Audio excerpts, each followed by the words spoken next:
맞게 또 이렇게 찬양을 준비해 주시고 은혜로운 찬양 감사합니다. 예수님의 가르침에 대해서 우리가 살펴보고 있습니다. 지난 시간에 우리 기독교 신앙의 대원칙에 대해서 살펴봤죠. 우리 기독교 신앙의 대원칙은 사람에게 보이려고 하지 마라는 것입니다. 사람에게 보이려고가 아니라 우리 기독교 신앙은 사람에게 저절로 보여져야 되는 신앙이다라는 말씀을 드렸습니다. 사람과 사람 사이에서도 이렇게 잘난 척하고 뭔가 이렇게 쇼업하는 사람들 별로 그렇게 이뻐 보이지 않지 않습니까? 하나님도 마찬가지인 것 같아요. 이 말씀은 동기가 순수해야 된다는 것이죠. 신앙의 동기가 하나님을 이용하는 것이냐 아니면 하나님을 순수하게 믿는 것이냐 살펴봐야 될 것입니다. 출발이 잘못되면 그 과정과 결과는 우리가 울보듯이 아주 뻔한 비참한 결과를 가져오게 됩니다. 여러분들에게 퀴즈를 하나 낼게요. 길이 하나밖에 없습니다. 이 외길이에요. 양쪽 좌우에는 아주 깎아질 듯한 절벽이 있습니다. 그리고 앞에는 나무 한 그루가 있는데 호랑이가 이렇게 정면으로 달려오고 있어요. 여러분들 이럴 때는 어떻게 해야 할까요? 외길에서 오도 가도 못하는 상황이고 절벽 위에 서 있는데 호랑이가 달려오고 있어요. 어떻게 해야 되겠습니까, 여러분? 싸워야죠. 생각지도 못하는 답이 나왔네요. 어떤 사람은 뭐 나무로 올라갑니다. 뭐 절벽으로 점프합니다. 뭐 그렇게 얘기할 수도 있겠죠. 또 호랑이보다 더 빨리 뛰어가면 됩니다. 답이 뭘까요? 답은 꿈에서 깨면 됩니다. 꿈에서 깨면 되는 거예요. 우리 기독교 신앙은 세상이 전부라고 하는 이 꿈에서 깨는 거예요.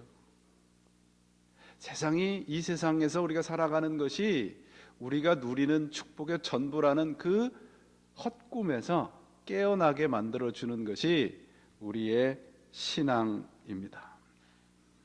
그래서 하나님께서 그런 꿈에서 늘 우리를 깨어나게 하기 위해서 수시로 우리의 삶을 간섭하세요.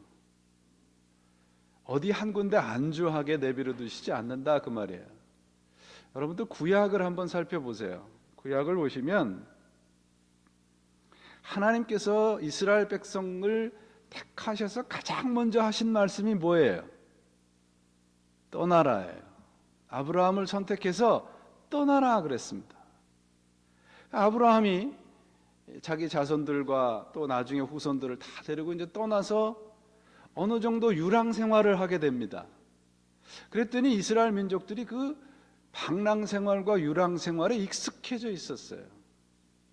그때 하나님께서 또 모세를 택해서 그들에게 뭐라고 말합니까? 거기서 나와라.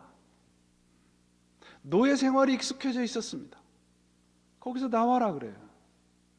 출애굽을 시켜줬습니다. 광야에다가 이스라엘 백성들을 모아놓고 40년을 훈련시켰더니 이스라엘 백성들이 어떻게 됐어요? 여기가 좋사오니 익숙해져 있었습니다. 그때 하나님께서 이스라엘 백성들에게 뭐라고 말씀하십니까? 여러분도 신명기를 보시면 성경 읽으시잖아요. 신명기에 보시면 뭐라고 되어 있습니까? 거기서 나와라. 떠나서 가나안 땅으로 가라. 구약의 역사를 보면 하나님께서 부르셔서 그들이 안주할까 봐 곧 하나님이 가장 싫어하시는 것이 무엇인가 하면 습관적인 자리에서 익숙한 자리에 안주하는 거예요.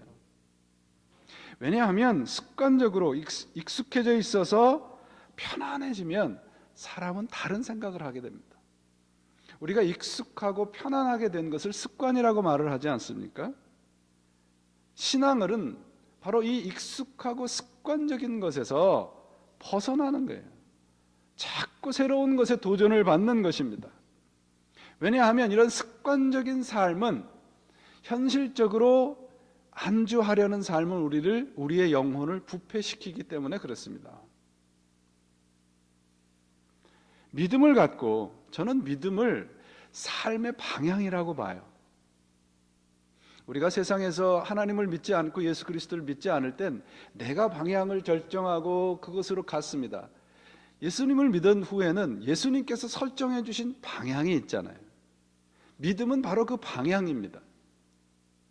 그러면 그 방향으로 갈 수 있는 힘, 차로 말하면 차가 갈 수 있는 우리 가솔린, 기름, 그것을 기도라고 말씀드릴 수 있습니다. 믿음이라는 방향, 그 방향으로 가게끔 만드는 원동력이 뭐냐? 기도입니다.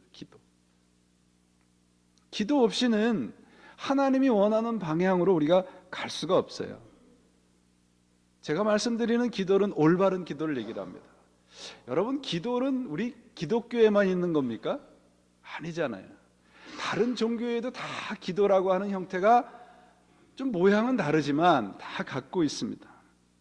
그러나 우리 기독교의 기도는 다른 종교나 다른 어떤 원시 종교들과 들이 가지고 있는 형태와 내용과는 다른 것이어야 합니다. 여러분들, 옛날에, 지금도 마찬가지지만 옛날 원시인들이 신을 믿고 기도를 하게 되는 이유는 두려움 때문이에요. 천둥번개가 치면 그 천둥번개가 나를 해하지는 않을까? 사나운 짐승이 나타나면 그 사나운 짐승에 먹히지를 않을까? 배고프면 그 배고픔 때문에 죽지는 않을까? 그런 두려움 때문에 기도하기 시작을 한 겁니다. 그 두려움 때문에 하는 기도는 그 내가 기도하는 그 신의 어떤 신과 깊은 대화를 하거나 그 신과 아주 이 깊은 인격적인 관계를 갖는 것이 아니잖아요. 그들이 원하는 건 뭐예요? 이 배고픔에서, 이 두려움에서 나를 건져줄 신입니다. 그 신이 어떤 신이든 상관이 없어요. 내가 갖고 있는 문제를 해결해 줄 수 있으면 되는 겁니다. 그 신이 뭐 이상하게 생긴 신이든 뭐 어떤 신이든 상관이 없어요. 예전에 제가 그 터키 여행을 했을 때 그 에베소라고 하는 지역을 갔습니다. 아주 정말 예전에는 굉장히 번창했던 지역이에요. 거기 보니까 이 에베소 신전 주변에 그 수많은 그 신들이 그 동상들이 있었습니다. 근데 가장 많은 동상이 뭐냐면 여신들의 동상인데요. 신기하게 그 여신들이 이 유방이 한 10개 이상은 달렸어요. 풍요로움을 상징하는 거랍니다. 어떤 모양이든 상관이 없어요. 나에게 축복을 가져다 주고 나에게 어떤 문제를 해결해 줄 수 있으면 그 신이 어떤 신이든 상관이 없는 겁니다. 그러니까 그 기도는 뭐예요? 제발 이런 어려움에서 나를 건져 주십시오. 그것 이상이 아닌 겁니다. 그래서 그런 신과의 사람과의 관계는 뭐 우리 좀 어려운 말로 아이와 이트의 관계예요. 그 신은 어떤 존재성을 갖고 있지 않아요. 그냥 사물인 거예요. 그러나 하나님과 나와의 관계는 나와 너와의 관계예요. 바로 기독교의 기도의 다른 점이 바로 그런 겁니다. 요새 우리 기독교를 폄하하는 말들이 많이 나오는데 목사들을 폄하하는 말들이 가운데 목사들을 요새 양복 입은 무당이라 부르더라고요. 그 왜 그렇습니까? 하나님께 대한 기도와 하나님께 대한 신앙을 내 문제만 해결해 줄 수 있는 것으로 유도하기 때문에 그래요. 지난 주간인가요? 뉴스를 보니까 어떤 이 무당한테 한 사람이 170억을 갖다 줬대요. 170억. 뭐 계산도 저는 안 되지만 그 이유는 뭐냐면 무당한테 찾아가면 뭐 무슨 어려움이 생길 것이니까 구타라 그러고. 여러분, 이게 어리석은 사람들의 행동 같죠? 안 그렇습니다.